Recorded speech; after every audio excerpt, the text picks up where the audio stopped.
made your point. You have made your point. Now, Asauddin Owaisi, please. शुक्रिया chairman साहब, आपने मुझे बोलने का मौका दिया। मैं इस तहरीक अदम एतमाद की तायद में खड़ा हूं जिसको टीआरएस पार्टी और हमारी पार्टी ने दिया, जिसको स्पीकर साहब ने कबूल किया। सर, मैं 11 पॉइंट आपके सामने रखूंगा जो मैं बताने की कोशिश करूंगा कि क्यों हम इस तहरीक अदम एतमाद की तायद में और मोदी हुकूमत की मुखालिफत में खड़े हैं। सर, हालिया दिनों में हमारे मुल्क में ट्रेन में एक वर्दीपोश दहशतगर्द ने अपने सीनियर मीना साहब का कत्ल करने के बाद ट्रेन के कंपार्टमेंट में जाकर नाम पूछकर, चेहरे पर दाढ़ी देखकर, कपड़े देखकर उनको कत्ल कर दिया और उसके बाद उसने कहा कि इस देश में रहना है तो मोदी को वोट देना पड़ेगा। मैं हुकूमत से जानना चाहूंगा कि क्या ये अक्सरियती तबके की एक्सट्रीमिज्म और रेडिकलाइजेशन की बेहतरीन मिसाल नहीं है, और अगर है तो फिर हुकूमत इस पर क्या करेगी। सर, हमारे इस आइन में, संविधान में लिबर्टी ऑफ कॉन्शियस को लिखा गया, तमहीद में, यानी जमीर की आजादी का जिक्र किया गया है। मैं हुकूमत से और खास तौर से वजीर आजम से जानना चाहता हूं कि कहां गया इस हुकूमत का जमीर, कॉन्शियस जिसको अंग्रेजी में कहते हैं। जब नूह में 750 इमारतों को बगैर ड्यू प्रोसेस फॉलो किए उनके इमारतों को मुनज़्ज़म कर दिया गया, और इसलिए कि वो मुसलमान थे, पूरे के पूरे इलीगल थे।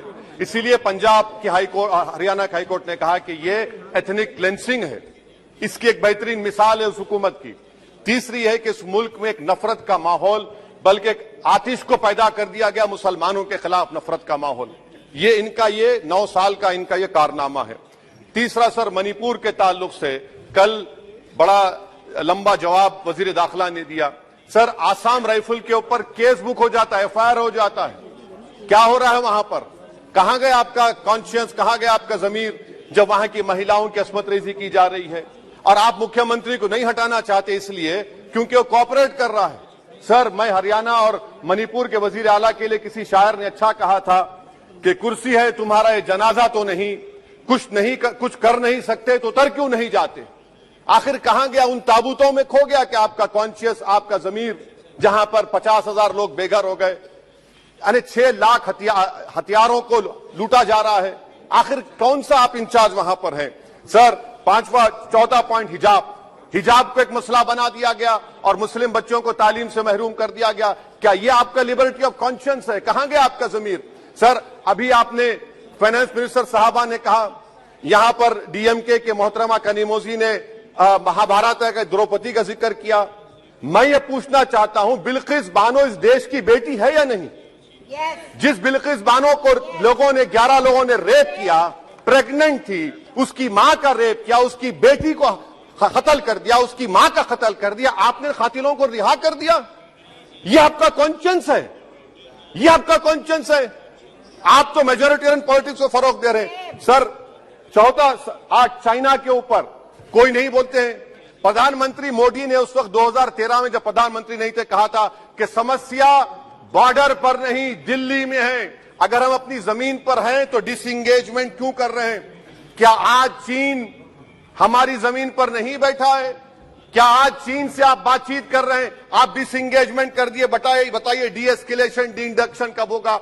मैं आपके जरिए से हुकूमत को बता रहा हूं कि अगर प्रधानमंत्री ने अहमदाबाद में शी जिनपिंग को बुलाकर झूला झुलाया था, क्या हुआ? क्या नतीजा निकला उसका? चेन्नई दिखाया, क्या नतीजा निकला? सर, इसलिए चीन पर बोलिए, चीन को उखाड़ कर फेंकिए। सर, और एक पॉइंट जिस पर मैं मुखालिफ तायद में खड़ा हूं, हाई इन्फ्लेशन है इस मुल्क में, हाई अनएम्प्लॉयमेंट है, स्टैग्नेटिंग कंजम्पशन है। इसकी वजह से महिलाओं में हाई एनीमिया लीड कर रहा है। ये हुकूमत इसकी जिम्मेदार है। सर, कुलभूषण जाधव कहां है? पाकिस्तान में बैठा है, आप क्यों नहीं लेके आते? आप विश्वगुरु कहते हैं, कुलभूषण जाधव को भूल गए आप। कतर में 8 नेवी ऑफिसर 1 साल से जेल में हैं, आप नहीं ला सके उनको। सर, और एक चीज, 1991 का प्लेसेस ऑफ वर्शिप एक्ट इस ऐवान में पास किया गया था कि तारीख के जख्मों को नहीं खुरेदा जाएगा। आप खुरोद रहे हैं उनको। मैं आपको इंतबाह दे रहा हूं, वार्न कर रहा हूं, इस मुल्क को 90 के दहे में मत लेकर जाइए। 91 का एक्ट सुप्रीम कोर्ट में जवाब दीजिए कि आपकी हुकूमत 91 प्लेस ऑफ वर्शिप एक्ट की कायम है, उस पर कायम रहेगी। यूसीसी, सर, इस यूसीसी का फॉर्मूला क्या है?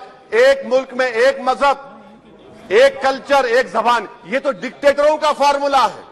भारत एक गुलदस्ता है, भारत एक मोजाइक है। यहाँ पर बेशुमार जबानें, बेशुमार मज़ाहिब बोले जाते हैं और हिंदू अनडिवाइडेड फैमिली में Now, Owaisi ji, please try to continue. Sir I am concluding. 8 crore 75 Hindu खानदानों को 3,800 करोड़ डिडक्शन मिला। इसके बारे में आप क्या कहेंगे सर? और मैं कंक्लूड करने से पहले आपको बताना चाह रहा हूं कि माइनॉरिटी वेलफेयर का बजट 40% कम कर दिया गया। पढ़ो प्रदेश, प्री मैट्रिक स्कॉलरशिप कम कर दी गई, मौलाना आजाद फाउंडेशन खत्म कर दिया गया फेलोशिप, और इसकी वजह से 1,80,000 मुसलमान हायर एजुकेशन में गायब हो चुके हैं। सर, मैं इख्तिताम में कह रहा हूं कि पसमानदा मुसलमान से प्रधानमंत्री को बड़ी मोहब्बत है। ये कौन सी आपकी मोहब्बत है पसमानदा, जो आपका एक मुसलमान मिनिस्टर नहीं है वहां पर? इखलाक से लेकर, पीलू खान से लेकर, अफान अंसारी से लेकर लुकमान अंसारी, मॉब लिंचिंग पूरे पसमानदा मुसलमान की होती है। पावरलूम बंद है, अंसारियों के खुरैश बरादरी का कारोबार बंद किया जाता है। स्पीकर सर, मैं कंक्लूजन में अभी कल हमारे होम मिनिस्टर ने कहा था क्विट इंडिया। अगर इनको मालूम हो जाए कि क्विट इंडिया का नारा एक मुसलमान ने दिया था तो वो भी नहीं बोलेंगे। वो नहीं मालूम था उनको। उसका मैं कंक्लूड कर रहा हूं, उसका नाम यूसुफ मेहर अली था सर। यूसुफ मेहर अली ने क्विट इंडिया का नारा बनाया, जिसको महात्मा गांधी ने सारे देश में एक पैगाम किया। मैं कंक्लूड कर रहा हूं सर, इस देश में अगर आज क्विट इंडिया करना है तो कहना पड़ेगा चाइना क्विट इंडिया। जो गौ रक्षक है, जिसका नाम मोनू है, वो आपके लिए मोनू डार्लिंग बन गया है, उसको कहिए क्विट इंडिया। सर, जो लोग तुष्टीकरण की राजनीति आप कर रहे हैं, आप हिंदू अक्सरियती लोगों में हथियार बांट रहे हैं, ये आप देश के लिए खतरा पैदा कर रहे हैं। Now, please, sir, I am concluding. इसीलिए हम आपसे अपील कर रहे हैं कि हुकूमत से कह रहे हैं कि आप जो सियासत कर रहे हैं, इससे नुकसान देश को होगा।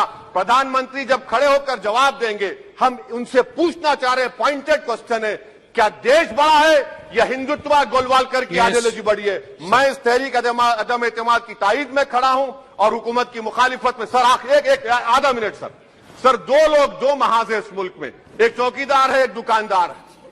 एक चौकीदार है, एक दुकानदार है। जब जुल्म हम पे होता कोई मुंह नहीं खोलते। यूएपीए का कानून अमित शाह ने लाया, इन दुकानदारों ने तायद की। आज उस यूएपीए का कानून में 83 साल का बुढ़ा सिपर खत्म करो, सिपर नहीं होने के से मर गया। आखिर कब तक दुकानदार और चौकीदार हमारी लाशों पर सियासत? सर, हम कंक्लूडिंग, कब तक सियासत करेंगे?